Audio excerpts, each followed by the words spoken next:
kan Rara nih, lu ngebongkar triknya Rara gitu. Mungkin bisa diceritakan sih akhirnya lu berani menguak sosok si pawang hujan tersebut. Oke. Pertama yang perlu diluruskan, saya tidak pernah membongkar pribadi. Saya tidak pernah membongkar Rara. Yang saya bongkar adalah pawang hujan keseluruhan, bukan Raranya. Itu hati-hati di pelintir-pelintir di luar sana ya. Saya tidak pernah membongkar kesaktian si orang A, B, C, tidak. Saya menggeneralisir jadinya. Kayak pawang hujan ya semua pawang hujan yang saya maksud, bukan satu orang doang gitu. Nah, tapi kan istilahnya orang tersebut, misalkan si pawang hujan si Mbak Rara itu ketar-ketir dengan trik yang lu keluarkan gitu. Oh, ya, saya pribadi kan niatnya bukan untuk menjatuhkan orang A, B, C. Niat saya adalah mengedukasikan. Kalau ada yang menerima edukasi saya, silakan. Kalau misalkan yang tidak menerima edukasi saya dan lebih milih kepercayaannya dia sendiri, itu silakan juga.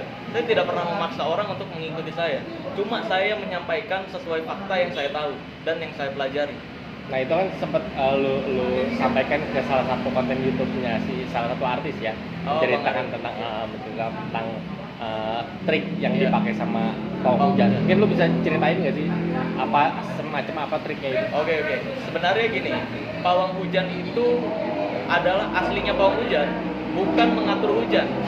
Tapi aslinya pawang hujan itu adalah orang-orang yang bisa mengetahui tanda-tanda ini kira-kira akan hujan atau enggak dari bentuk-bentuk awan. Karena dalam dunia magic pun ada teknik-teknik mengenali bentuk awan untuk kita jadikan keajaiban. Kayak teknik untuk menembak awan, teknik untuk menghilangkan awan dan sebagainya. Nah, pawang hujan aslinya itu seperti itu. Untuk mengetahui hari ini kira-kira akan hujan nggak, hujannya akan deras lama nggak dan sebagainya. Nggak bisa geser hujan dan sebagainya.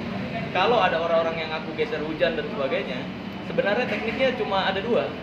Karena pawang hujan itu cuma dua nih, 50% berhasil, 50% gagal, ya kan? Nah, kalau berhasil dia akan dianggap sakti. Kalau gagal ini nih, yang perlu mereka persiapkan. Persiapannya apa? Biasanya disiapkan alasan-alasan. Kayak yang pertama, alasan pertama adalah kalau hujan nih ternyata di luar prediksi. Nah, nanti dia akan bilang kayak gini, oh di sebelah sana dan di sebelah sana ini ada acara dan hujannya digeser ke sini. Itu alasan yang biasa diucapkan. Iya. Ya kan, padahal ya hujan aja padahal kan. Terus alasan yang kedua, ini yang tingkatnya lebih profesional lagi. Jadi dia buat kayak sesajen-sesajenan kayak gitu, ditaruh di atas pohon atau ditaruh di dekat-dekat pohon atau ditaruh di sekitar acara.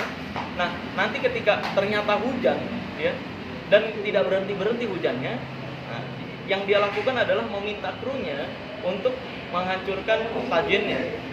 Jadi ketika hujan nggak berhenti, wah bentar saya cek dulu ya, ternyata wah ini sajen saya ternyata ada yang berantakin. Nah, jadi alasan-alasan yang kayak gitulah. Kalau gagal jadi dia nggak disalahin. Kalau berhasil kan dianggapnya sakti. Tapi kalau menurut lo yang diginin sama doi itu berpengaruh nggak sih? Oke, kalau singing bowl itu namanya singing bowl. Singing bowl itu sejatinya aslinya adalah alat tradisi Tibet. Alat tradisi Tibet yang digunakan untuk terapi pikiran. Jadi di sana kayak ada orang stres, butuh healing, dia tutup mata, nanti dibunyiin tuh, ada bunyi-bunyiannya. Dan itu nggak sembarangan dibunyiinnya. Jadi dengungannya tuh diatur. Memang ada yang ahli untuk terapi itu.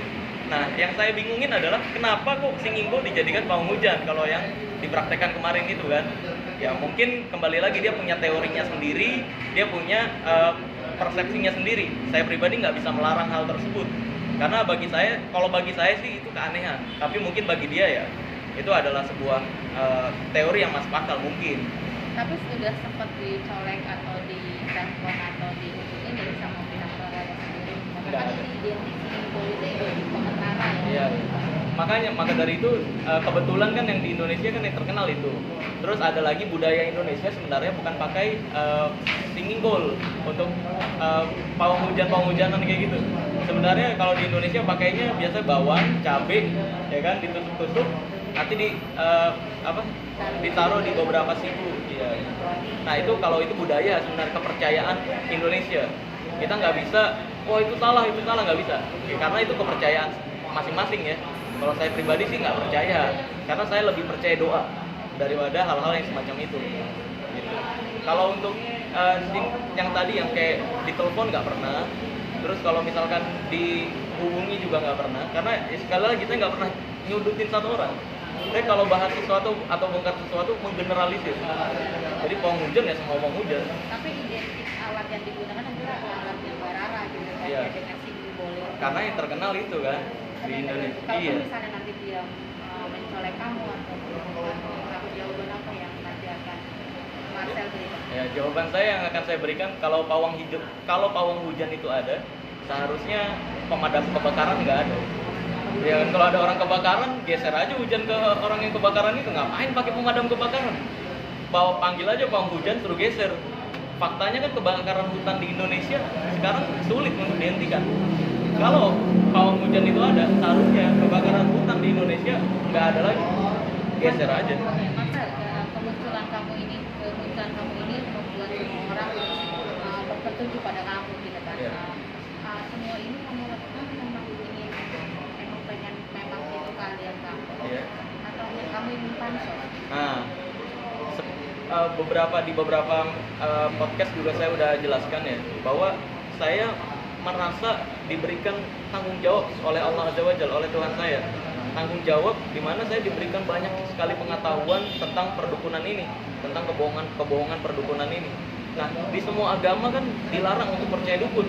Nah, dari situ saya mikir, oh, mungkin semua agama melarang percaya dukun karena ya isinya kebohongan semua.